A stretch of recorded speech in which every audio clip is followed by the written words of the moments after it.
असां सचाई वडी गाला मिट्टी असां वफाई वडी गाला भले मीर गालिब इकबाल जो न होजे पर असां जो बिटाई वडी गाला। इज्जत मां उस्ताद साहिबान ए प्यारा साथियो अस्सलाम वालेकुम।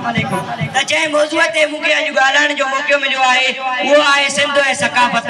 कंहिं शाइर केॾो न ख़ूब चयो आहे मां सिंधी आहियां मां सिंधी आहियां मां सिंध मथां सिर घोरींदुसि आज़ादी मुंहिंजी मंज़िल आ ज़ंजीर मां तुंहिंजी तोड़ींदुसि। हिन धरतीअ ते कर ज़ुल्म भली कॾहिं त हिसाब थियणो आहे दूजा कूड़ा वाइदा ए कातिल मां रत जी नदी में लोड़ींदुसि। जनाबे सदर सिंध पाकिस्तान जो ॿियो वॾो सूबो आहे। सिंध जी तारीख़ क़दीम आहे जेका 6000 साल पुराणी आहे। जनाबे सदर सिंध जी मुख़्तलिफ़ तहज़ीब ऐं सकाफ़ती नुमाइशन में इंडस माशी जी तहज़ीब मोहन जे दड़े जी तहज़ीब ऐं आर्या खान कुतुब जो दड़ो वग़ैरह शामिल आहिनि। जनाबे सदर सिंध ते केतिरनि ई हुकुमराननि फतह हासिल कई जंहिंमें मोहम्मद बिन कासिम ऐं सिकंदर आज़म जहिड़ा हुकुमरान शामिल आहिनि जन न फ़क़त सिंध ते पर एशिया जे ॿियनि इलाइक़नि ते बि पिणु फतह हासिल कई।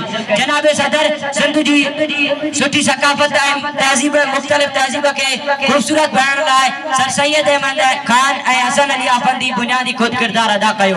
इन्हनि सिंध में दिनवी तालीम सां गॾु दीनी तालीम जी बि शुरूआत कई जंहिंजी वजह सां अॼु सिंध में एशिया जूं वॾियूं दरसगाहूं मौजूद आहिनि जहिड़ो का आगा खान यूनिवर्सिटी बहरिया यूनिवर्सिटी ऐं सिंध यूनिवर्सिटी वग़ैरह। जनाबे सदर सिंध जी तारीख़ मुख़्तलिफ़ इलाइक़नि में मुख़्तलिफ़ आहे पर सिंध जी सकाफ़त कदीम दौर का मशहूर है। सिंध की सकाफ़त में मिलण भरण वाली शयूं सिंध जा सूफ़ी कलाम सिंध जा सूफ़ी शायर शाह अब्दुल लतीफ़ भिटाई ऐं सामी सचन सरमस्त मशहूर आहिनि जंहिंजा गीत न फ़क़त सिंध में पर पूरी दुनिया में पसंद कया वञनि था।